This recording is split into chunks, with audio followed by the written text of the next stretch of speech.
Okay, thank you for coming today to share your oral history of your recollections of your experiences while a student here at Chestnut Grove Elementary School. This project is being funded by the Conservation Fund. Please state your name and the schools you have attended. My name is Selfullah El Amin. I attended in the first grade Chestnut Grove Elementary School. Then we moved to the city because that was a county school. And I went to Race Street Elementary School. From there, I went to Morningside Junior High. And from there, I went to Morningside High School. And that's it, pretty much, other than a few classes at trade schools and stuff like that. Okay, so for the time that you were at Chestnut Grove Elementary, do you have any special memories of teachers or things that you reflect on today? Well, my first grade teacher was Miss Mary Marson. I'm sure you've heard that name before. As far as I can recollect, she was a wonderful teacher. I mean, you could tell even as I grew older and moved away from that particular school, I always remembered her. I seen her occasionally. I also knew her husband pretty well, Mr. Alvin Marson. So those are fond memories of those individuals. Was there a particular lesson that she taught you that you remembered in life? Not exactly, because I mean, that's been a long time ago.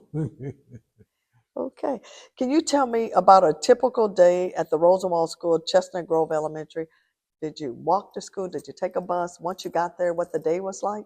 Well, we took a bus, and as I can remember, we had bag lunches.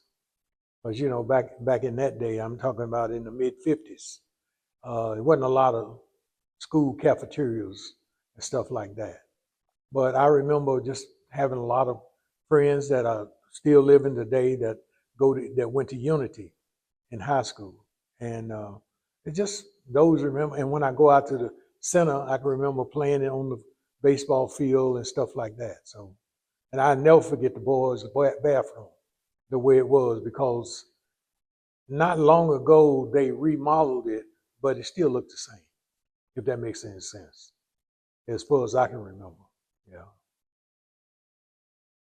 So, did you take a daily pledge or did they have any devotions? Like what was the beginning of your day and how did the whole day go on that Now typical that day? I don't remember because I mean, you know, you're talking 6 years old, and it was just a fun thing to be away from home and in school.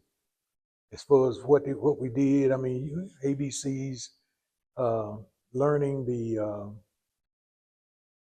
biggest pet peeve I got today is we learned about animals and the baby animals.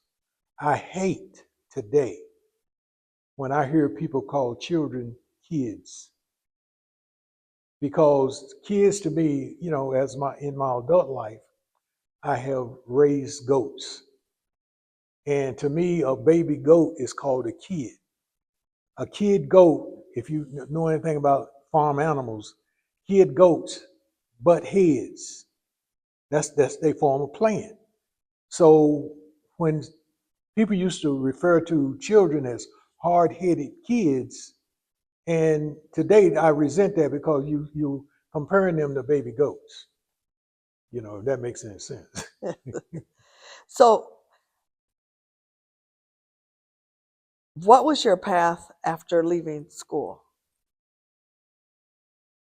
Did you go to work? Did you go in the military? Oh Did you go no, higher I ed? went to work. The I finally ended up at the fire department. I'm a retired firefighter with the city of Statesville. So you know, and I really with my grandparents and my parents and the raising that I had, it sent me in that direction. So I think I turned out pretty good. Okay, all right. Did you understand at 6 years old when you were at Chestnut Grove Elementary that you were going to a segregated school? No, no, it was just school to me. You know, that didn't come until I guess I didn't even think about that in junior high.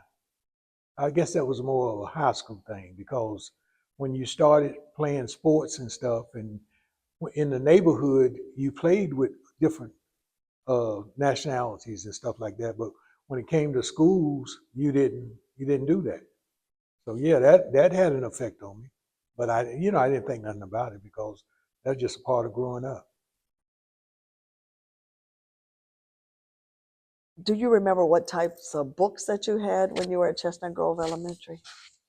As far as were they new books, old Well, books? I'm sure they were old books. I mean, I don't remember, but I can remember in the later years how things got passed down, and we were wondering whose names are these in these books, and because wasn't nobody that was in the upper class or anything like that. So you know, Do you recall what type of discipline was used at Chestnut Grove Elementary? you got spanked. If you was out of line, you got, I ain't gonna say punished for it, but you got disciplined for it, and you quickly got back in line. So that's just part of it. At the time that you were at Chestnut Grove Elementary, were the bathroom facilities indoor or outdoor bathrooms? They were actually indoor. Yeah, they were indoor. That's right, because you said it Yeah, looks still the same. yeah. That's right. Okay, do you recall what lunch was like at the school? You said you had bag lunch Bag at. lunches. Okay, so were those provided from home or Yes, the from schools from provided? home, from home. Oh, so it was something you brought from home. Yes. Okay, all righty. So before we end your interview, is there anything else that you remember about your time at Chestnut Grove Elementary that you would like us to record here? Well, just the atmosphere, because inner city schools now is and especially today's world, is a lot of hustle bustle. Back then in that day, the roads wasn't crowded with vehicles and stuff like that, and you could really trust your children being outside without having to worry about somebody coming and kidnapping them and stuff like that. That's just the way it was.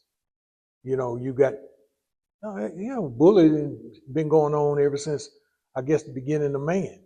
So it was a little bit of that and fights and stuff like that, but they were, I guess, civilized fights. In other words, 'cause all this stuff that's going on today wasn't nothing like that. Of course, that's a sign of the times. Okay, well, thank you very much. We appreciate you taking the time to interview and give us your recollections from Chestnut Grove Elementary School. I visit there quite often now because it's a community center, and really when you go back, you remember the highway, you remember everything about it. I mean the grounds, and I mean just the way the building was. Now several buildings have been torn down, and they just got the community center now, but ceilings are the same. They tore down some walls in the building to make room for a bigger gathering, but they still got those areas which I can remember is my first grade. They got the second grade. I think it was about at least 6 classrooms in that one building, but then they had a couple of other buildings and stuff like that. But it was an elementary school, and that's all it was, elementary, a feeder school. And I guess fed to Unity. I don't even know where the county junior high, I guess it was at Unity. I don't know. Because when I went to from elementary to junior high, I left from Ray Street and went to Morningside. All righty. Well, thank you very much. I appreciate you taking the time to be interviewed. Absolutely.